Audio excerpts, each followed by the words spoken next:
اسکردو کے ایک جج صاحب واقعہ سناتے ہوئے بتاتے ہیں کہ میری عدالت میں ایک نوجوان وکیل تھا۔ اس نے پی ایچ ڈی فزکس کر رکھی تھی اور وکالت کے پیشے سے منسلک تھا۔ انتہائی زیرک تھا، بہت بات انتہائی مدلل کرتا تھا۔ اس کی خوبی یہ تھی کہ وہ ہمیشہ مظلوم کے ساتھ کھڑا ہوتا تھا۔ میری وہاں پوسٹنگ کے دوران میں نے اسے کبھی کوئی کیس ہارتے نہیں دیکھا۔ میں اس کی سچائی کا اتنا گرویدہ تھا کہ بعض دفعہ اس کی بات پر بغیر کسی دلیل کے میں فیصلہ سنا دیتا تھا اور میرا فیصلہ ٹھیک ہو رہا تھا۔ وہاں تعینات ہر جج ہی ان کا گرویدہ تھا۔ پوری عدالت میں سبھی اس کا احترام کرتے تھے۔ بعض موقع پر جج صاحبان اس سے کیس ڈسکس کر کے فیصلہ کرتے تھے۔ میں اتنا اس کے تعلیم یافتہ ہونے کے باوجود، اس فیلڈ میں آنے اور پھر جج بن جانے کی اہلیت ہونے کے باوجود وکیل رہنے کی وجہ جاننا چاہتا تھا۔ بہت کوشش کے بعد اپنے تجسس کے ہاتھوں مجبور ہو کر میں نے اس حوالے سے پوچھ ہی لیا۔ اس نے بتایا کہ میرے نانا انتہائی غریب تھے۔ ان کی اولاد میں بس 2 ہی بیٹیاں تھیں۔ انہوں نے بھٹے پر مزدوری کر کے اپنی بیٹیوں کو تعلیم دلوائی، ان کی پرورش کی اور پھر ان کی شادیاں کی۔ میری والدہ کی قسمت اچھی تھی، وہ گورنمنٹ اسکول میں ٹیچر لگی، جبکہ میری خالہ کو سرکاری ملازمت نہ مل سکی۔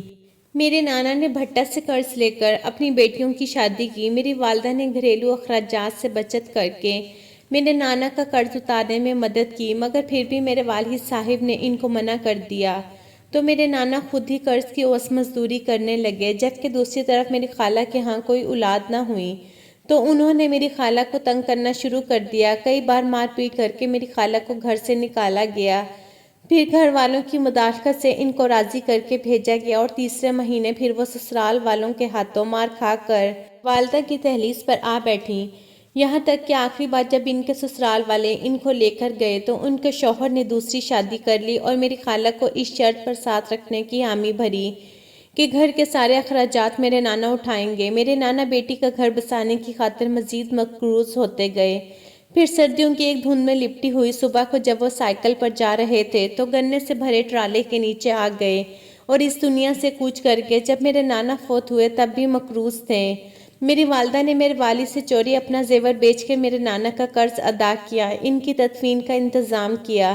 اس معاملے میں میرے دودیال والوں نے میری والدہ سے کوئی تعاون نہ کیا، یہاں تک کہ میرے والد نے بھی نہیں۔ نانا کی وفات کے بعد میری خالہ کے سسرال والوں نے میری خالہ کو مجبور کرنا شروع کر دیا کہ وہ میری والدہ سے گھر کے اخراجات کا مطالبہ کریں۔ میری خالہ نے انکار کر دیا تو ان کو طلاق ہو گئی، مگر نہ تو ان کو ان کا سامان واپس کیا گیا اور نہ ہی زیور، بلکہ ان کا حق مہر بھی نہ دیا گیا۔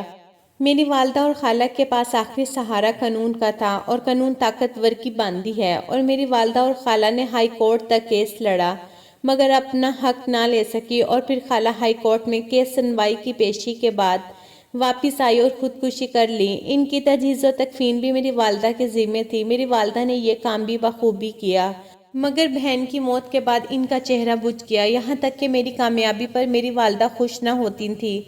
جب میں نے پی ایچ ڈی کی تو میرے دور پار کے سارے رشتہ دار خوش ہوئے، مگر میری ماں کے چہرے پر پہلے جیسی خوشی نہیں تھی۔ میں نے اس رات مصلے پر بیٹھی دعا مانگتی اپنی ماں کو اپنے سینے سے لگایا اور پوچھا کہ آپ کی اداسی کی وجہ کیا ہے؟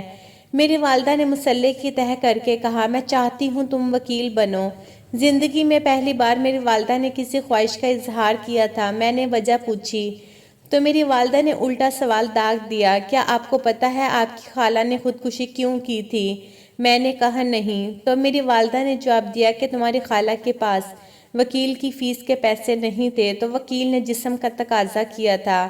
میری خالہ نے اس دن گھر آ کر خودکشی کر لی تھی۔ اس دن میرے دل میں خواہش آئی تھی کہ میں اپنے بیٹے کو وکیل بناؤں گی، ایسا وکیل جو پیسوں کے عوض جسم کا مطالبہ نہیں کرے گا، ایسا وکیل جو مظلوموں کو انصاف چھین کر دے گا، مگر میں کبھی تمہارے والد اور تمہارے ڈر سے اس خواہش کا اظہار نہیں کر سکی۔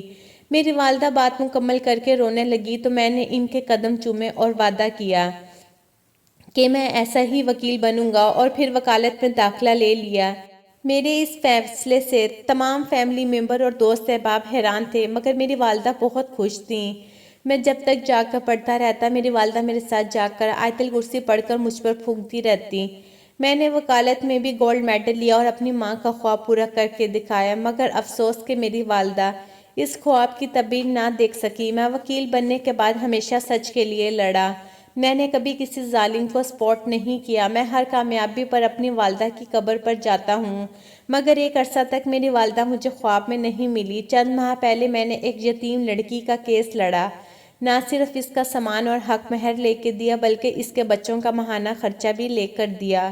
اس دن جب والدہ صاحبہ کی قبر پر گیا تو رات کو میری والدہ خواب میں مجھے ملی۔ اسی مسئلے سے اٹھ کر مجھے سینے سے لگایا اور مجھ پر کچھ پڑھ کر پھونکا۔ اس دن مجھے لگا کہ میں نے زندگی کا مقصد حاصل کر لیا۔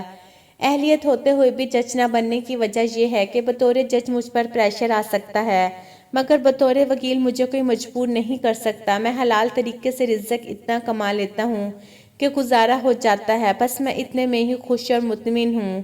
جو صاحب بتاتے ہیں کہ پہلی بار مجھے احساس ہوا کہ عزت عہدے میں نہیں اعمال میں ہوتی ہے۔